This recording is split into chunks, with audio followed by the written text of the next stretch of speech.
Pria ini melihat bayi terlantar yang tampak kaya di salju. Dengan melihat pakaian, dia tahu bahwa anak ini adalah anak orang kaya. Jadi dia membawa pulang bayi itu untuk diurus sama istrinya.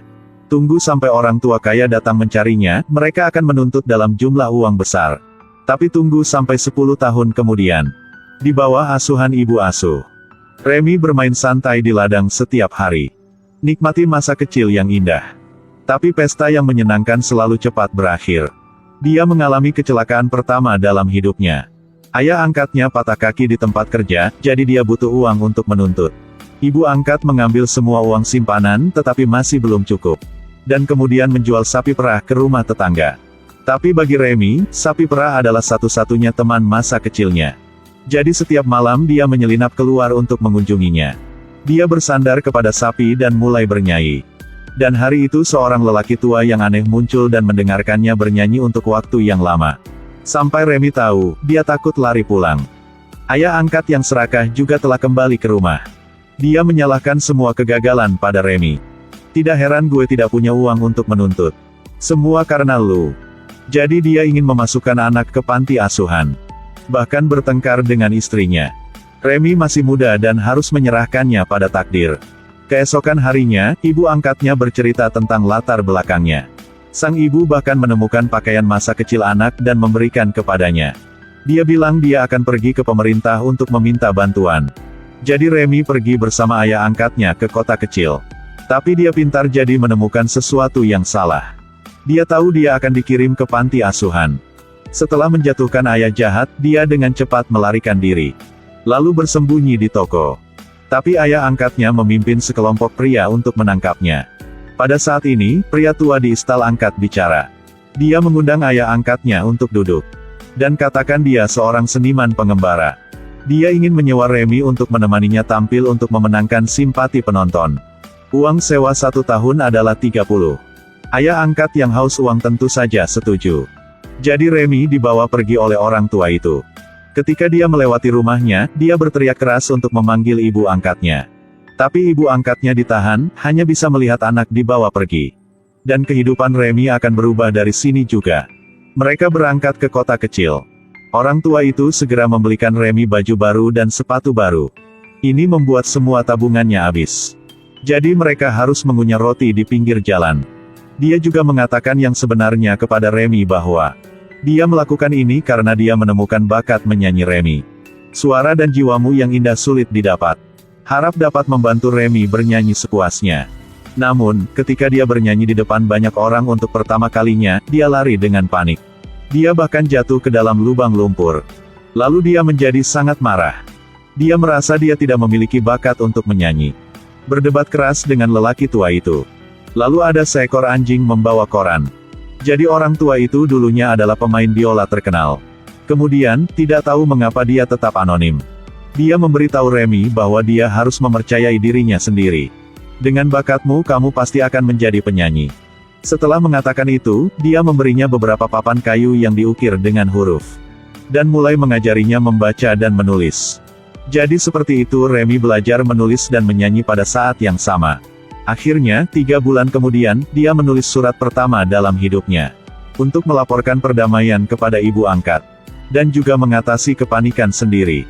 Remy memejamkan matanya, dia akan membuat suara terindah di dunia.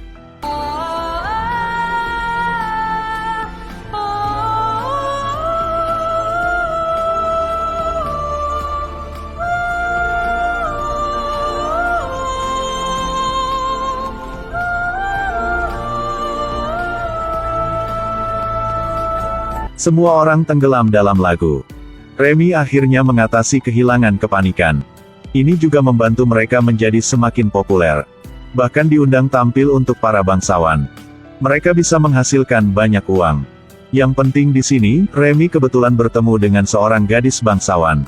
Karena penyakitnya, dia hanya bisa duduk di kursi roda. Tapi matanya sepertinya memiliki pesona aneh yang membuat Remy jatuh cinta. Remy pintar membuat lelucon yang membuat gadis itu tertawa bahagia. Ini membuat wanita bangsawan sangat puas. Karena sudah lama sekali dia tidak melihat putrinya begitu bahagia. Namun, ketika semuanya baik-baik saja, kesulitan datang. Hari itu, mereka tampil di pusat kota.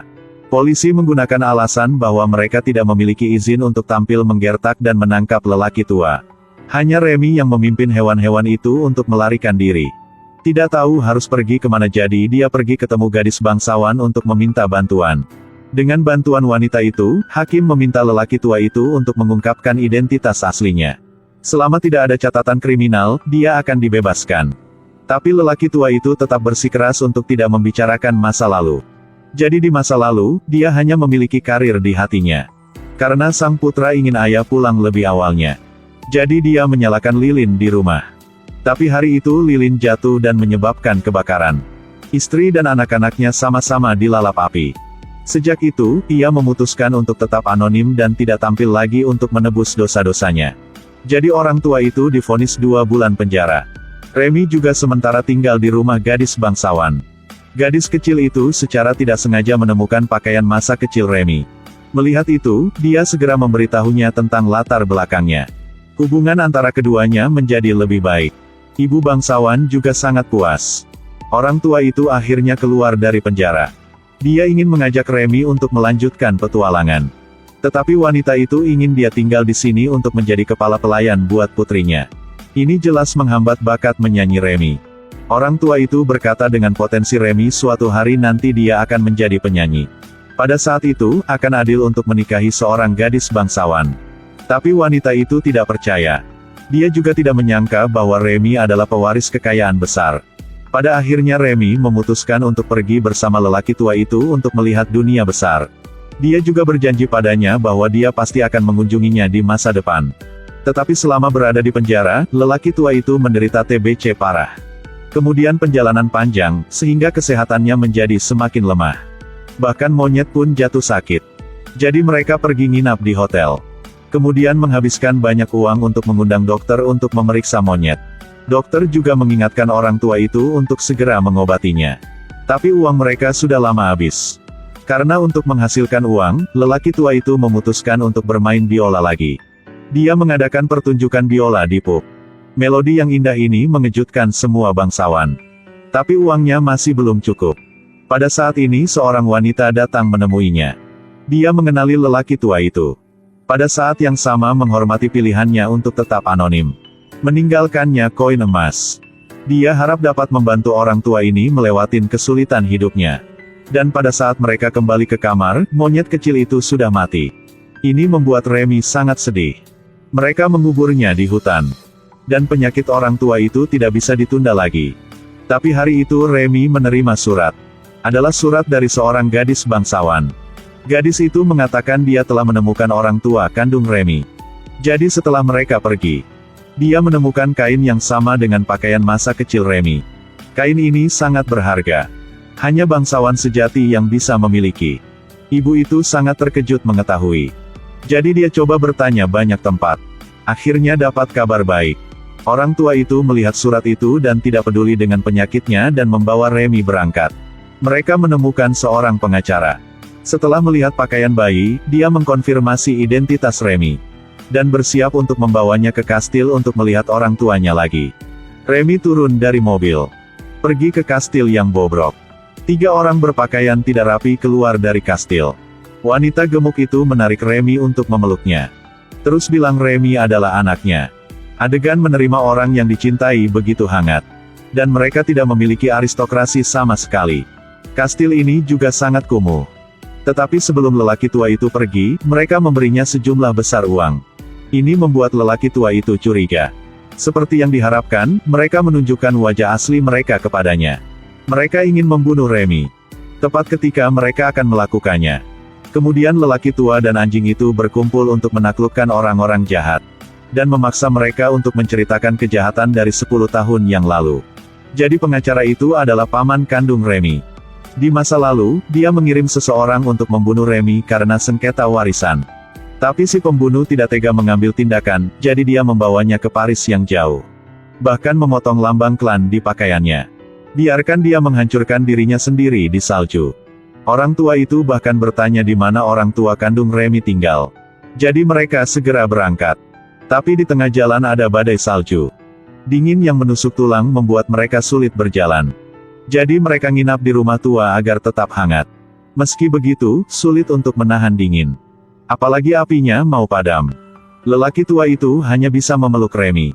Gunakan hidup dia untuk menghangatkan Remy. Sampai anjing yang memimpin orang untuk bantu mereka.